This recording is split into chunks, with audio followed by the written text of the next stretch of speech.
ظلم بختمی، تیاره بختمی، کفر او شرک بختمی، بربریت بختمی. قرآن مجید آغا طول ستمون خطکن بیا رنا رالا دا قرآن مجید ہدایت رارے مکہ مکرمہ کی رسول اللہ صلی اللہ علیہ وسلم مبارک دا نبوت اعلانو کو دا دعوت کار شروع کو دا قرآن مجید نزول شروع شو. آخر داسی او دور راگے رسول اللہ صلی اللہ علیہ وسلم صحابہ کرام تا مکہ مکرمہ کی زندگی تیرول گران شل پہ ہجرت بانی مجبور شل مدینہ منوری تا رسول اللہ صلی اللہ علیہ وسلم مبارک صحابہ کرام ہجرت کی بیا آغا دور راگے چی دا کفارو سر مقابلہ شولا جنگ بدر مقرالا کہ جنگ بدر غزارالا صحابہ کرام تیار شل بل طرف تا کافران دی یو طرف تا مسلمانان صحابہ کرام دی 313 صحابہ کرام لگ معمولی تعداد کی کفارو سر مقابلہ رالا حضرت عبدالرحمن ابن عوف رضی اللہ عنہ فرمائی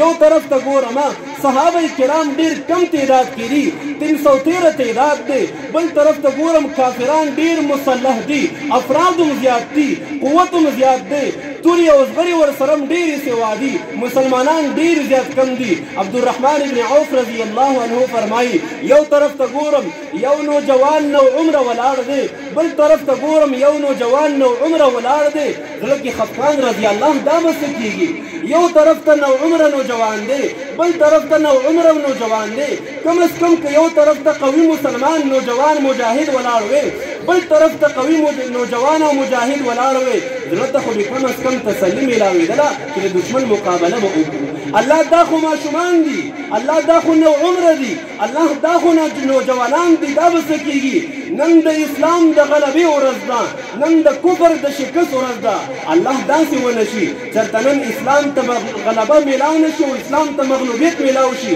اللہ نن با یا دا اسلام جنڈا و چتیگی یا بزمکی دا وردیگی دا سوچ دان سرکوم دی فکر کی وڑایم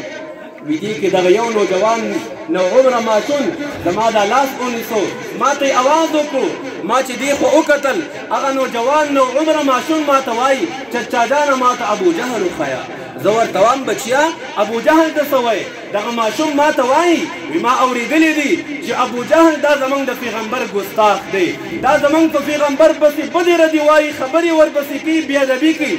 زه دې تپوس کړم بچیا که زه درته ابو جهل وښیمه ته به ابو جهل سره څه وکړي وی دغه ماشوم بچی ما ته وایي چچا جانه ما که ابو جهل ولیدو هغې پورې به ابو جهل پورې لازم یم چې یا مې دی نه مردار کړی یا پخپله نه یم شهید شوی زړه ته مې لږه تسلي میلاو شوه دا خو ماشوم نه دی دا خو قوي انسان دی د ده حوصله د اسمان سره خبرې کوي دا خو ډېر مضبوط سړی دی وی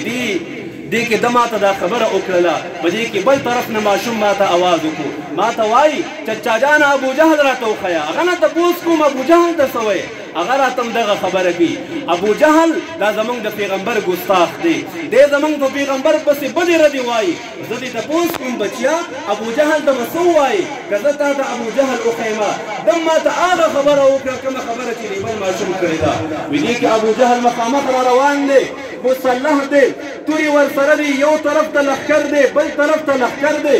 د غرور او د تکبر په دبدبه کې را روان دی د دغې ماشومانو ته وامه دغه نو عمر نوجوانانو ته وامه ای بچو تاسو چې د کم ابو جهل تپوس کو هغه ابو جهل مخامخ را روان دی وی زما د خولې نه دا خبره لا وتې نه وه چې دغه ماشومان ابو جهل ته رسېدلي یو د ابو جهل په سورلۍ باندې ګزار وکړو بل په ابو جهل باندې ګزار وکړو ابو جهل سورلۍ په ځمکه باندې راپرېوتله او ابو جهل هم په ځمکه باندې راپرېوته او جهنم ته ورسېدو رسول الله صلی الله علیه وسلم مبارک اعلان کوي مجلس کې د ابو جهل سر به څوک راوړي عبدالله بن مسعود پاڅېدو د الله رسول زه به د ابو جهل سر راوړم توره یې راواغېستله روان میدان کې ابو جهل پروت دی د ابو جهل سینې ته د پاسه وختو ابو جهل ورته وایي ای عبدالله بن مسعوده تا ته پته ده دا د چا په سینه باندې ته ناستې عبدالله بن مسعود ورته وایي آو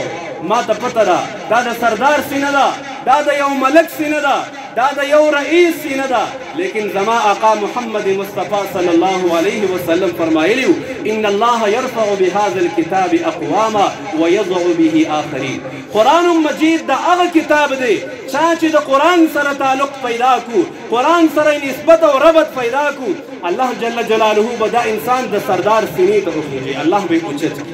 ما د قرآن سره تعلق پیدا کړی دی عزتمندو یو خو هغه زمانه وه چې خلکو به خپلې ژوندۍ لوڼه ښخولې یو هغه زمانه راله عبدالله بن مسعود رضی الله عنه فقیر صحابي کمزوری